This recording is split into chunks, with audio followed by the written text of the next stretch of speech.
In the camp there lived a great hunter. No one brought back as much meat to the camp as he. He had hunted all the animals of the ground, from the littlest mouse to the biggest polar bear. And he had hunted all the birds of the air, from the tiniest sparrow to the mightiest eagle. But he had never caught a fish. And this bothered him, because on fishing days, when all the men from the camp took their rod, their line, their saw for cutting holes in the ice, their club and their sealskin bucket down to the sea, the hunter went with them.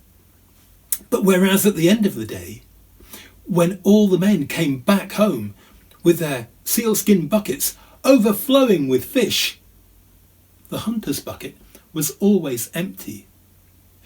And he began to wonder whether all the other men were laughing at him behind his back. And of course they were, because at last here was something they could do better than the great hunter. One day he came home from one of these unsuccessful fishing trips, and his wife said to him, "You know, it's lovely having all these different kinds of meat.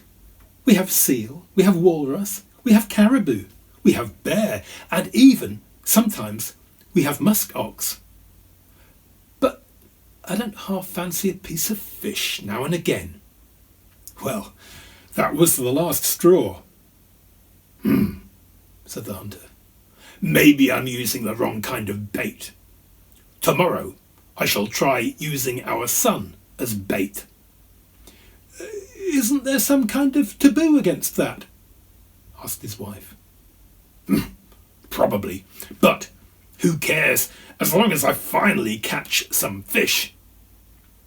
And so the next day, the hunter took his rod, his line, his saw for cutting holes in the ice, his club, his sealskin bucket.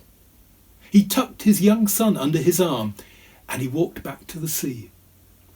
He cut a big hole in the ice, tied his son to the end of his line and threw him in. And then he sat down and he waited.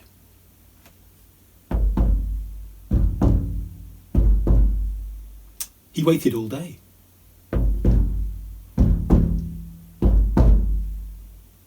But nothing happened.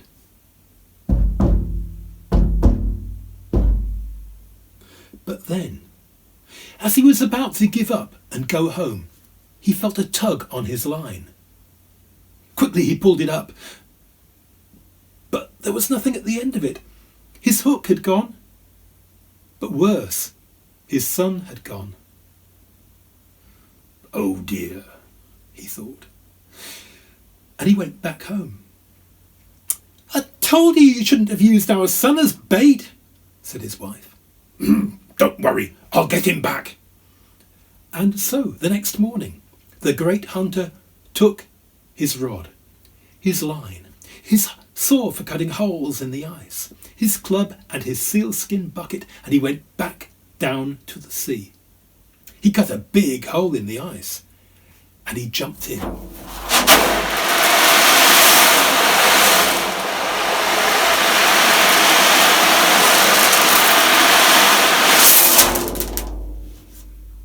It was rather murky down there, and it took his eyes a while to get used to the gloom. But when they had, he saw, dotted about, the camps of many fish, but no sign of his son.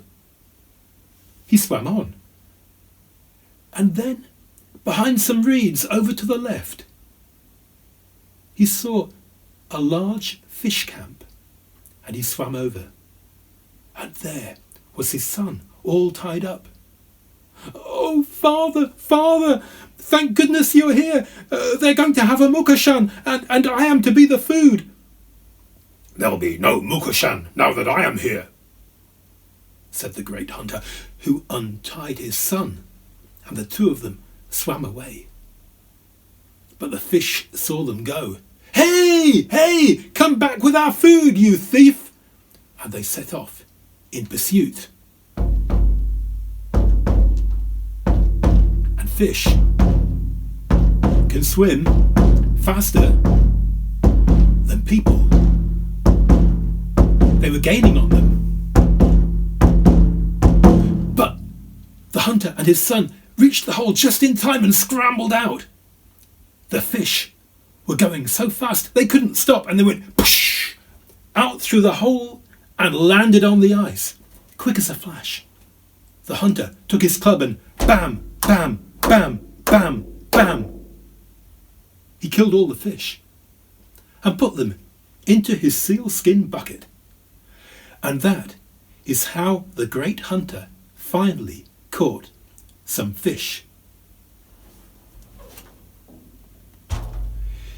Now, when the summer came, all the children would go down to the sea to play, the son of the hunter included. One day, when they were playing, out from the waves came the spoon monster, making the noise of many spoons being rattled together. The children turned and fled back to the camp, all except one little boy who was lame and couldn't keep up. The spoon monster was gaining on him. It was about to pounce when the little boy fell over onto his back. He waved his toes in the air and said, "Beware, spoon monster, beware my big toe, or it may very well eat you." The spoon monster turned and fled back to the sea.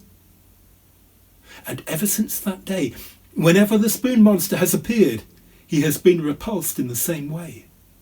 For what could be scarier than a big toe moving back and forth, back